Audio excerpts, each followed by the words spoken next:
हजरत अली अकबर को बुलाया था। अकबर कहा जी बाबा कि जब मौलाए कायनात थे तो इमाम हसन अजान पढ़ते थे, नमाज अली पढ़ाया करते थे। जब बाबा का विसाल हो गया फिर अजान मैंने पढ़ी है, नमाज भाई हसन ने पढ़ाई है। आज हसन नहीं है, नमाज मैं पढ़ाऊंगा, अजान अकबर आपको पढ़नी है। अकबर जाओ अजान पढ़ो और आते आते मैदान करबला का मंजर भी देखते आना, पूरे मैदान का जायजा भी ले लेना। हजरत अली अकबर गए हैं, आपने जाकर के अजान पढ़ी है, अजान पढ़ के फारिग हुए गए। आप जब मैदान करबला को देखने के लिए निकले गए और आपको हिचकियों की आवाज आई है, आपने उधर रुख किया है जिधर से रोने की आवाज आ रही थी। आपने जाकर के क्या देखा, कोई खातून है जिन्होंने अपनी चादर का आधा हिस्सा पकड़ रखा है, करबला की जमीन को साफ करती जा रही है। वापस पलट के आए हैं, मेरे इमाम ने कहा था अकबर क्या तुम देख आए करबला का मैदान? का जी बाबा देख लिया है। का क्या क्या देखा है? का सब कुछ देखा है, लेकिन आज अजीब चीज देखी है। का क्या देख के आए हो? का बाबा करबला के मैदान में एक खातून को मैंने रोते देखा है, और सिर्फ रो नहीं रही थी बल्कि दुपट्टे से मैदान करबला की सफाई कर रही थी। इतना मेरे इमाम ने सुना है, आंखों में आंसू आ गए। अली अकबर ने कहा था बाबा मैंने कोई ऐसी बात न कही, आप रोए क्यों हो? कहा बेटे अकबर तुझे नहीं पता है, तूने जिसे करबला में देखा है वो कोई आम खातून नहीं बल्कि मेरी माँ फातिमा ज़हरा मदीने से चल के करबला आ चुकी है। माफ कीजिएगा मैं सबील का मुखालिफ नहीं, तबर्रुक है हुसैन, बटना चाहिए, लेकिन रुक के बताइए पानी वो है जिसे हुसैन ने मुंह मोड़ के देखा तक नहीं, जो सबसे ज्यादा 10 मुहर्रम में हम बांट रहे हैं। पानी वो है जिसे हुसैन ने मुड़ के देखा ही नहीं, और कुरान वो है जिसे नेज़े पे चढ़ के भी सुनाया है। अब इसी चीज को देखें, कौम पानी में डूब गई और सजदे भूल गई, कौम शरबत में डूब गई और तिलावत भूल गई। मैं ये नहीं कहता सबील ना बांटो, मैं ये भी नहीं कहता हलीम ना बनाओ, बनाओ, लेकिन जानते हो बनाने वाला दोपहर तक मेहनत करे और खुद भी मस्जिद में जाए और सबील हुसैन के नाम का हो, हलीम हुसैन के नाम का हो, खाने वाले सारे जुहर की नमाज पढ़ के आए हो। कहने लगा हूं अल्लाह करे ये हजम हो जाए। बड़ी कड़वी बात है, अरबाब मिंबर की दुआएं चाहूंगा, हिम्मत कर रहा हूं। 1 मुहर्रम से लेकर 10 मुहर्रम तक हम लोगों ने सफर किए हैं, कई राहों में गुजरे हैं, और 10 मुहर्रम में जो नतीजा सामने आया वो बयान से बाहर है। कई जगह पे रोड जाम कर दिए गए क्योंकि लोगों ने बड़े बड़े ढोल गलों में लटका रखे थे, पैरों में जूतियां नहीं, सर पे टोपियां नहीं, मुंह पर वुजू के नाम से एक कतरा पानी का नहीं गया होगा, और ढोल बजा करके सबसे बड़ा हुसैनी का दावा, हुसैनी होने का दावा कर रहे थे। सिर्फ एक सवाल करना चाहता हूं,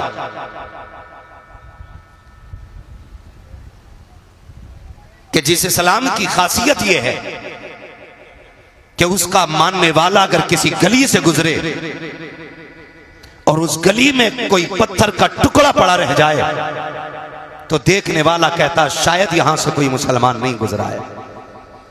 अगर इस गली से मुसलमान गुजर गया होता तो यह पत्थर का टुकड़ा रास्ते में नहीं मिलता, क्योंकि महबूब ने ईमान के हिस्से को इमाततुल अज़ान तरीक कह करके ये बता दिया है कि जो रास्ते में पड़े हुए टुकड़े को इस नीयत से हटा देता है कि कहीं किसी को ठोकर न लग जाए, उसके सीने में भी ईमान की शमा जलवगर हुआ करती है।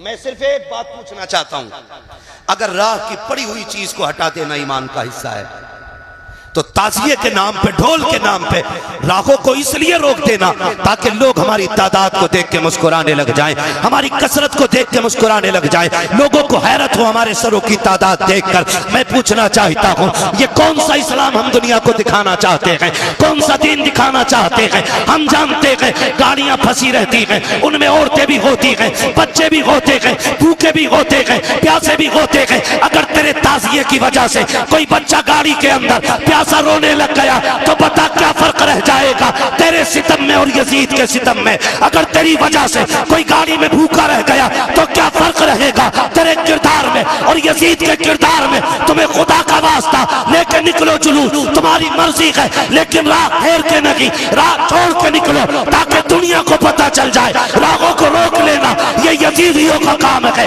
राहें खोल देना ये हुसैनियों का काम है।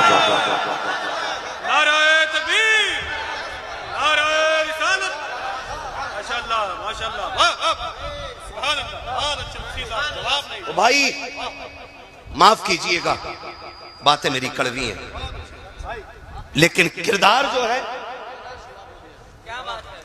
जो है ना हमारी निस्बतों का पता देता है, निस्बतों का पता देता है।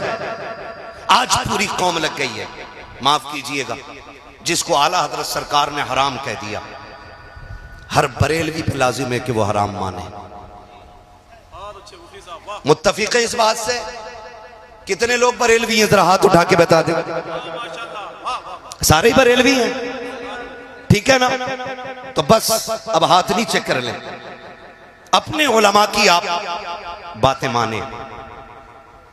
अगर ये कहते हैं कि रुक जाइए तो रुक जाइए, अल्लामा तौफीक साहब अल्लाह सलामत रखे, बड़ा काम इनके उलमा की जमात मिलकर के कर रही है, बड़ा काम कर रही है। अल्लाह इस जमात को सलामत रखे और हमारी पूरी जमात को इसी तरह दीन की तबलीग करने की अल्लाह तौफीक अता फरमाए। हाँ, हम वो काम करें जिससे ये लगे कि हुसैन के मानने वाले अच्छे अखलाक वाले होते हैं। करेंगे इंशाअल्लाह, वही काम कीजिएगा कि जिससे कोई ये ना कहे हुसैनी ऐसे होते, हुसैनी ऐसे होते। डॉक्टर इकबाल ने कहा था यूं तो सैयद भी हो, मिर्जा भी हो, अफगान भी हो, तुम सभी कुछ हो, बताओ कि मुसलमान भी हो। हम अपने रवैयों को देखें, हम अपने किरदार को देखें और अपने हालात को देखें। याद रखिएगा, सिर्फ 10 दिन हुसैन के नहीं है, 365 दिन हुसैन के। बोलें सुभान अल्लाह। इतना आहिस्ता ना बोलें कि मौलवी को नींद आ जाए, और इतना जोर से भी ना बोलिए कि पुलिस पकड़ के ना ले जाए, है ना? मैं जहां तक जानता हूं असद भाई, अभी तक मैंने किसी जलसे में नहीं देखा कोई जोर से सुभान अल्लाह कहने की वजह से मर गया हो, है ना? मरता भी नहीं है कोई। अगर डर ना हो मौत का तो फिर बोले या हुसैन। क्या बात है नौजवानों, आज इतना गला खोल के हुसैन का नाम लें कि आवाज बैठ जाए, ताकि कल सुबह उठें तो चाय इशारे से मांगे। अम्मी कहे हो क्या गया, कहना अम्मा जो पैसे वाले थे वो उनके नाम पे पैसे लुटा रहे थे, मेरे पास कुछ नहीं था, मैं जहरा के लालों पे आवाज लुटा के आ गया हूं। कम से कम इतनी तो कुर्बानी दे के जाइएगा। हाँ, इतनी कुर्बानी जरूर दे के जाइएगा, वरना अल्लाह सलामत रखे हमारी कौम को। हजरत जहां नहीं बोलना चाहिए वहां बहुत बोलती है, और जब नहीं बोलना चाहिए तब बहुत बोलती है। अभी पूरा स्टेज खड़े होकर छुपा रहा था, चुप जाओ भाई चुप जाओ, लेकिन चुप ही नहीं रहे थे। एक बंदा बता दो जो है यहाँ बैठ के मिंबर पे उसने ये नहीं कहा हो बोलो। पहले ऐलान से लेकर के मेरे नाम तक सबने कहा बोलो बोलो बोलो, लेकिन हम बोलने को तैयार नहीं, कहीं बिजली का बिल ज्यादा ना आ जाए। हम उस उत्तर प्रदेश में रहते हैं जहां पे सांस लेने का भी बिल देना पड़ रहा है। हाँ, मुझे इलेक्शन नहीं लड़ना है, वरना मैं एक एक टॉपिक पे बात करने की हिम्मत रखता हूं, लेकिन मैं गैरों को बाद में समझाऊं, पहले अपनों से निपट लूं। मेरा एक उसूल है भाई, मेरी तकरीर तबे यार को बेचैन करती है, सबब क्या है वही कहता हूं जो दिल पर गुजरती है। बहुत गौर से मेरी बात सुनिएगा, कोई काम ऐसा ना करे। 365 दिन हुसैन के, बोलो है कि नहीं? 5 वक्त की अजानें हुसैन की हैं। अजान का हर कलमा हुसैन का है, कलमे का हर हर्फ हुसैन का है, और अगर करीब से देखें तो इबादत में चागत हुसैन की है, सज्दों में लज्जत हुसैन की है। लेकिन उसे पता हो ना जिसने इस इबादत को मजबूती से पकड़ रखा हो, है ना 10 मुहर्रम आई, ले सबील दे सबील, ले सबील दे सबील। माफ कीजिएगा मैं सबील का मुखालिफ नहीं, तबर्रुक है हुसैन का, बटना चाहिए, लेकिन रुक के बताइए पानी वो है जिसे हुसैन ने मुंह मोड़ के देखा तक नहीं, जो सबसे ज्यादा 10 मुहर्रम में हम बांट रहे हैं, पानी वो है जिसे हुसैन ने मुड़ के देखा ही नहीं, और कुरान वो है जिसे नेज़े पे चढ़ के भी सुनाया है। अब इसी चीज को देखें, कौम पानी में डूब गई और सजदे भूल गई, कौम शरबत में डूब गई और तिलावत भूल गई। मैं ये नहीं कहता सबील ना बांटो, मैं ये भी नहीं कहता हलीम ना बनाओ, बनाओ, लेकिन जानते हो बनाने वाला दोपहर तक मेहनत करे और खुद भी मस्जिद में जाए और सबील हुसैन के नाम का हो, हलीम हुसैन के नाम का हो, खाने वाले सारे जुहर की नमाज पढ़ के आए हो, फिर खाने में भी मजा आएगा। और गांव का नाम नहीं लूंगा, एक गांव में गए ना, अजान का वक्त हुआ तो मस्जिद वालों ने कहा कि भाई थोड़ा ये साउंड बंद कर लो। उन्होंने कहा कुछ दिन के लिए अपनी मस्जिद अलग ले जाओ, यहां तो डीजे बजे गई। ये मैं मुसलमानों की और सुन्नियों की बात कर रहा हूं मेरे भाई, रावजियों से तो हमारा कोई लेना ही देना नहीं है, मैं सुन्नियों की बात कर रहा हूं। हमारे बीच भी अंधभक्त है, शहादत याद रही लेकिन शहादत के वक्त का सजदा याद नहीं रहा। ये क्यों भूल जाते हैं हम? कह रहा कुछ दिन के लिए ना आप मस्जिद उधर ले जाइए, 10 दिन तक ये बंद नहीं होना है। खुद सोचें जरा, ये हमारे रवैये दुरुस्त है? ये हमारे तरीके दुरुस्त है? नहीं है ना। अगली बात एक और कह दूं, वादा करें इंशाअल्लाह जैसी मुहर्रम का चांद नजर आएगा हम तिलावत भी कसरत से शुरू कर देंगे और सजदे भी कसरत से शुरू करेंगे। वादा करते हैं इंशाअल्लाह, सारे वादा करते हैं इंशाअल्लाह। जो हाथ नहीं उठा रहे जरा चेक तो करो क्यों नहीं उठा रहे। अगर नहीं उठा तो दुआए कुनूत सुन लूंगा, खड़ा करके देखूं किसका हाथ नहीं उठा। बेटे तुझसे नहीं सुनूंगा, तू बहुत छोटा है, तू डर की वजह से हाथ ना उठा। हाँ, कोई बात नहीं है, करते हैं इंशाअल्लाह वादा। एक बात और कहूं, मुहर्रम की 10 तारीख शहादत की तारीख है। किस चीज की तारीख? शहादत की तारीख। इसमें अहले बैत अतहार का एक एक फर्द दीन के लिए कुर्बान हो रहा है। अगर मैं फर्दन फर्दन शहादतें बयान करूं तो बड़ा वक्त चाहिए, बस मैं इशारतन किनायतन आपसे चंद बातें करना चाहता हूं। बातें अगर कड़वी लग जाएं तो माफ कर जाइएगा। मुहर्रम की 10 तारीख को आप देखें, जब 9 तारीख आई 10वीं शब, अमर इब्ने साद ने खबर भेजी कि हुसैन से कहो जंग के लिए तैयार हो जाए। मेरे इमाम ने कहा अमर इब्ने साद से जाके कहो जंगे भी कहीं शाम में होती हैं, जंगे भी कभी रात में होती हैं, जंग दिन के उजाले में होगी। उससे कहो कि जंग शाम में नहीं, अगर उसे जंग करनी है तो कल करें, हमें आज रात की मोहलत दी जाए, आज रात की मोहलत दी जाए।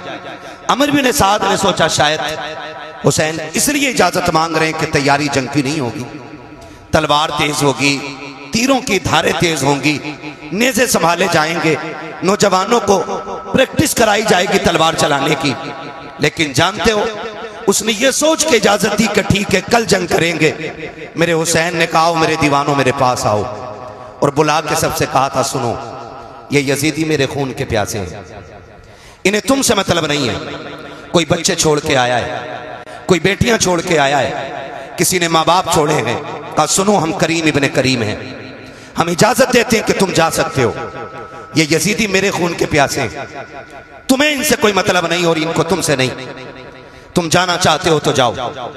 सबने इनकार कर दिया, हुसैन तुझे छोड़ के हम नहीं जा सकते। मेरे इमाम ने कहा अब्बास का जी आका का चिराग गुल कर दो। क्यों?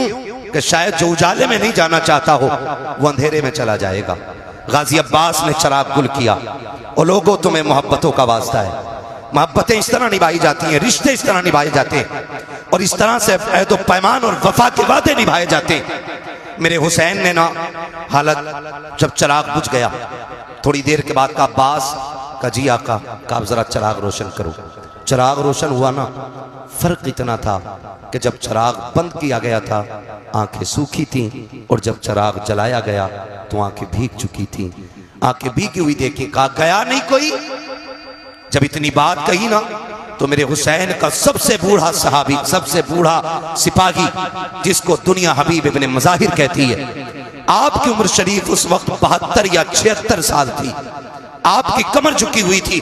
आप अपनी जगह से उठे, तलवार निकाली, आका हुसैन के कदमों में रखी और रख के कहते, हुसैन अगर आपको यह लगता है कि मेरी सफेद दाढ़ी देख करके लोग आपकी जमात को कमजोर समझेंगे तो हुसैन वापस ना भेज, रही मेरी तलवार ये, इससे मेरा सर कलम कर दे। मेरे इमाम ने कहा चाहते क्या हो? कहा हुसैन सबका यही फैसला है, जिएंगे तो तेरे साथ जिएंगे, मरेंगे तो तेरे साथ रहेंगे। मेरे इमाम ने कहा कि ये तुम्हारे खून के प्यासे नहीं है, तुम जा सकते हो। कहा हुसैन अगर नाना ने कयामत में पूछ लिया मेरा बेटा प्यासा था और तुम उसे छोड़ के चले आए थे तो हम क्या जवाब देंगे? मेरे इमाम ने कहा परेशान ना हो, वादा करता हूं कयामत में नाना से कह कह के एक एक को जन्नत दिलवाऊंगा, कह कह के एक एक को नाना से जन्नत दिलवाऊंगा। कहा हुसैन हमें जाना ही नहीं है। फिर मेरे इमाम ने कहा फिर जाओ इबादत करो, हो सकता है अब ये जिंदगी की आखिरी रात हो, अब इससे बड़ी रात शायद हमें इबादत के लिए न मिल सके। ये बात मेरे इमाम ने कही। फिर हर खेमे में सजदे भी हो रहे थे, तिलावत भी हो रही है। किसी को जान की परवाह न की, किसी को खानदान की परवाह न की, किसी को अहलो अयाल की परवाह न की। सारी कौम जितने भी सिपाही हैं, पूरा काफिला अल्लाह की इबादत में लग जाता है। किसी का सजदे में सर है, किसी के लबों पे तिलावत कुरान है। अल्लाह अकबर, फजर का वक्त करीब आया है। मेरे इमाम ने हजरत अली अकबर को बुलाया था। अकबर कहा जी बाबा कि जब मौलाए कायनात थे तो इमाम हसन अजान पढ़ते थे, नमाज अली पढ़ाया करते थे। जब बाबा का विसाल हो गया फिर अजान मैंने पढ़ी है, नमाज भाई हसन ने पढ़ाई है। आज हसन नहीं है, नमाज मैं पढ़ाऊंगा, अजान अकबर आपको पढ़नी है। अकबर जाओ अजान पढ़ो और आते आते मैदान करबला का मंजर भी देखते आना, पूरे मैदान का जायजा भी ले लेना। हजरत अली अकबर गए हैं, आपने जाकर के अजान पढ़ी है, अजान पढ़ के फारिग हुए हैं। आप जब मैदान करबला को देखने के लिए निकले हैं और आपको हिचकियों की आवाज आई है, आपने उधर रुख किया है जिधर से रोने की आवाज आ रही थी। आपने जाकर के क्या देखा? कोई खातून है जिन्होंने अपनी चादर का आधा हिस्सा पकड़ रखा है, करबला की जमीन को साफ करती जा रही है। वापस पलट के आए हैं। मेरे इमाम ने कहा था अकबर क्या तुम देख आए करबला का मैदान? का जी बाबा देख लिया है। का क्या क्या देखा है? का सब कुछ देखा है, लेकिन आज अजीब चीज देखी है। का क्या देख के आए हो? का बाबा करबला के मैदान में एक खातून को मैंने रोते देखा है, और सिर्फ रो नहीं रही थी बल्कि दुपट्टे से मैदान करबला की सफाई कर रही थी। इतना मेरे इमाम ने सुना है, आंखों में आंसू आ गए। अली अकबर ने कहा था बाबा मैंने कोई ऐसी बात न कही, आप रोए क्यों हो? कहा बेटे अकबर तुझे नहीं पता है, तूने जिसे करबला में देखा है वो कोई आम खातून नहीं बल्कि मेरी माँ फातिमा ज़हरा मदीने से चल के करबला आ चुकी है।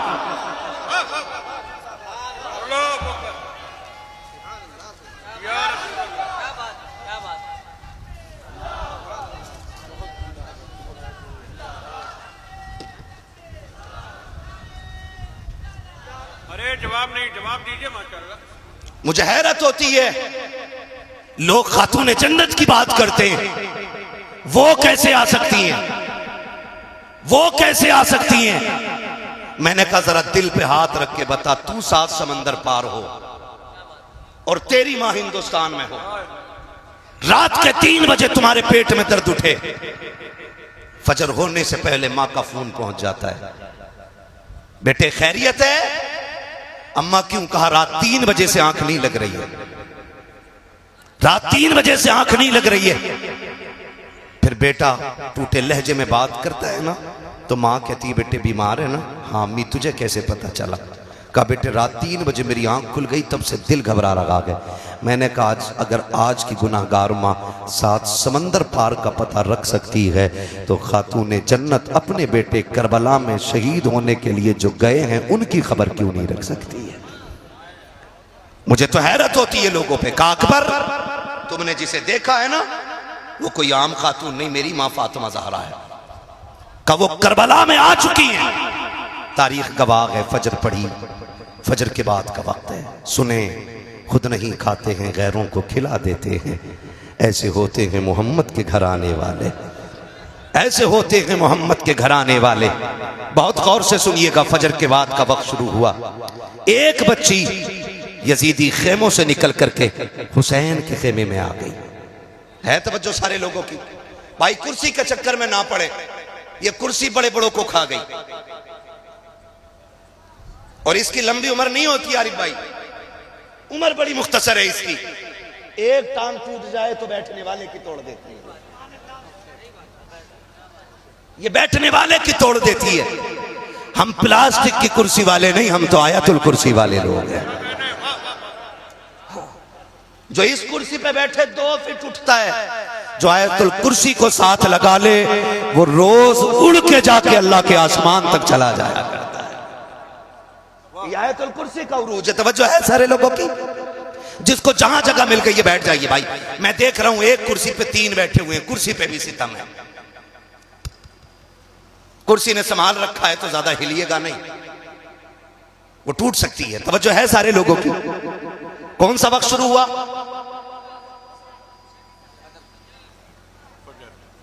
फजर की नमाज तो हो गई, फजर के बाद का वक्त शुरू हुआ। अमर बिन साद के लश्कर से एक बच्ची निकल के हुसैन के खेमे में आई। वो बच्ची टहल रही थी, सैयदा जैनब की नजर पड़ गई। जानते हो जैनब कौन है? जैनब वो है जिसने कम उम्र में सबसे पहले कुरान हिफ्ज किया है।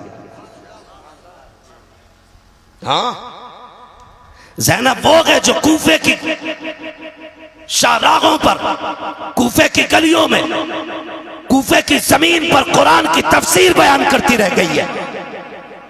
और मुझे तो बात समझ में ही नहीं आती है, हमारी कौम ने समझा क्या है करबला को। हुसैन जवान होकर के सीधे करबला नहीं गए। हुसैन वो गए जिसने 25 साल रियाजुल जन्ना में बैठ करके लोगों को हुजूर की हदीसें पढ़ाई है।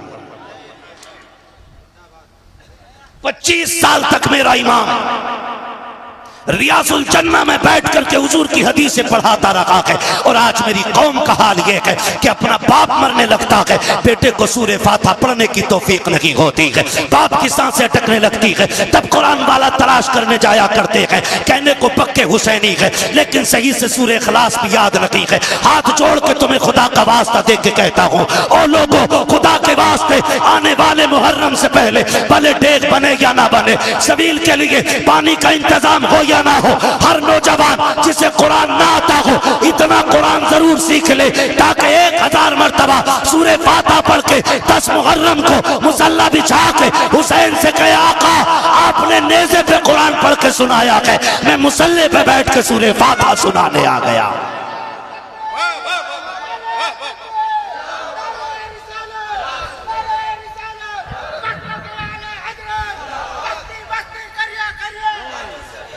करेंगे इंशाअल्लाह, सीखेंगे कुरान, वादा करें इंशाअल्लाह, और नियत कर लेंगे तो इंशाअल्लाह कामयाबी मिल ही जाएगी, मिल ही जाएगी।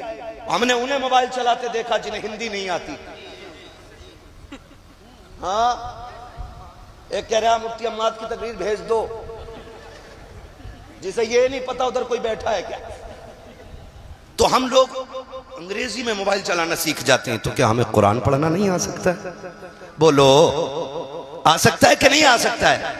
वादा करते हैं ना आज हुसैन के नाम पे, आने वाले 10 मुहर्रम से पहले इंशाअल्लाह हम कम से कम सूरे फातिहा जरूर सीख लेंगे। और जितना ज्यादा से ज्यादा सीख सको सीख लो, वरना हमारी कौम का हाल यही है अलमिया भाई। हमारी कौम का हाल यह, मस्जिद में 2 रकात पढ़ने जाता जिस दिन दूल्हा बनता। हाँ भाई, तो सुबह जब तक आए ना निकल के ना, दूल्हा इमाम निकल के ना आए ना, खड़ा रहता। क्यों? कि नियत नहीं बताई अभी किसी ने, नियत नहीं बताई। एक को नियत बताई, नियत तो बता दी, दे सजदे पे सजदा, सजदे पे सजदा। ये मेरे साथ का हादसा है, मैं किसी और की नहीं बता रहा हूँ, मेरे साथ का हादसा है भैया। वो नियत सलाम ही नहीं फेर रहा है, पीछे वाले कह रहे कब सलाम फेरेगा, तो सजदे में कह रहे आके थोड़ी देर रुक जाए, सजदे में कह रहा है कि बस अब के आखिरी रकात है। ये हमारे दूल्हाओं की कंडीशन है। फिर गाड़ी घर से निकली है, 4 कदम चली थी कि हादसे का शिकार हो गई। माँ ने सर पे खाक डाली, बाप तड़प जाता है, हाय बेटे के हाथ की मेहंदी नहीं छूटी थी, अभी सेरे के फूल नहीं टूटे थे, बेटे की जिंदगी का कारवां उजड़ गया है। खुदा की कसम खा के कहता हूँ, इतना कुरान सीख लो कि घर से दूल्हा बन के भी निकलो, अपने ऊपर आयतुल कुर्सी पढ़ के दम कर लो। अल्लाह की इज्जत की कसम, अगर वो राजी हो गया, जब तक लौट करके ना आओगे मौत भी तुम्हारे करीब नहीं आ सकती है। ये हकीकत है। हमारी कौम को नमाज नहीं आती, नमाज नहीं आती। हसन हुसैन उसमें भी बड़ा शीर। ऐसे बाबे हमारे बड़ा लंबा झंडा लगाया एक ने, उस पे लाल कलर का झंडा और उस पे लिखवाया हरे कलर से या हसन, बड़े शीन से। और इलाज कर रहा है वो लोगों का नहीं। पूछे ना, इन उलमा से पूछे। इतना कुरान तजवीद की रियायत से याद करना फर्ज है जितने से नमाज मुकम्मल हो। ये याद रखिएगा, ये नमाज जनाजा नहीं है एक ने पढ़ ली तो सबकी उतर गई। ये नमाज जनाजा सबको अपनी अपनी नमाज याद होनी चाहिए। करेंगे इंशाअल्लाह। अगली बात करूं, अगर तैयार हैं आप तो बोले जरा सारे या हुसैन। पीछे वाले थक गए, अल्लाह करे इनको हाथ उठाने की तौफीक मिलती रहे। मैं बद्दुआ नहीं करूंगा क्योंकि मेरे नबी पूरी जिंदगी इस उम्मत के लिए दुआ करते रहे। हाँ ठीक है, कह सकते हैं, जरा बोल दें या हुसैन। हाँ, मैं एक साहब तकरीर कर रहे थे, वो नजामत कर रहे थे अफक भाई, तो कह रहे कि जो हाथ हुजूर के नाम पे उठ जाएगा उसे कभी फालिज नहीं होगा। मैंने कहा भाई अजीब मसला है, बीमारियां भी रब की तरफ से नेमत होती हैं, ये दावा क्यों कर रहे हो? अगर फालिज होना यह अजाब या इताब होता तो इमाम बुसीरी के बारे में क्या राय है? और बीमारियां रब की तरफ से आजमाइश होती है। लेकिन इतना कहूंगा कि जो हाथ हुजूर के नाम पे उठेगा वो किसी बदअकीदा के आगे कभी मिलाने के लिए नहीं झुकेगा। कहें जरा या रसूल अल्लाह। कौन से वक्त की बात हो रही है? फजर के बाद का वक्त है। हुसैनियों में मुबारकबाद पेश करता हूं, तुमने करबला वाले हुसैन की महफिल सजा रखी है। तुम उनकी महफिल में आके बैठे हो जिनकी चौखट से आज तक कोई खाली गया ही नहीं है। बरेली से मेरा इमाम कहता कौन देता है, याद है आपको? कौन देता है? देने को मुंह चाहिए, देने वाला है सच्चा, देने वाला है सच्चा। हमारा नबी, पानी कौन सी तारीख को बंद हुआ था? डर के ना बोलो, ये बात हमने मौलवी से नहीं, ये बात हमने अपनी अम्मा से चूल्हे पे सीखी थी। हाँ, ये बात हमने अपनी मां से चूल्हे पे सीख ली थी कि करबला में 7 तारीख को पानी बंद किया गया था। कितनी तारीख को? और जोर से, कितनी तारीख को? ये आवाज उन तक जरूर जानी चाहिए जिन्हें नई तहकीक का कीड़ा है। ये सही है। हाँ, कितनी तारीख को? हर सुन्नी हुसैनी बोले कितनी तारीख को? एक साहब तो कह रहे हुसैन गुस्ल करके करबला में गए थे। नई नई किताबें लाते निकालते। ठीक है जी, हम आला हजरत वाले लोग हैं जी, और जो आला हजरत कह गए वही हम मानने वाले लोग हैं। अब उनकी बात को रद्द करने के लिए उनसे बड़ा हजरत लेके आओ तो हम मानेंगे। उनकी बात को रद्द करने के लिए किसी चुटपुंजिया हजरत की नहीं मानेंगे। बस सीधी सी बात अपनी। जब मेरा इमाम लिखता है कि हुसैन 3 दिन के भूखे प्यासे करबला में शहीद किए गए, तो गोया इमाम ने कहा कि वो भूखे भी थे और प्यासे भी थे।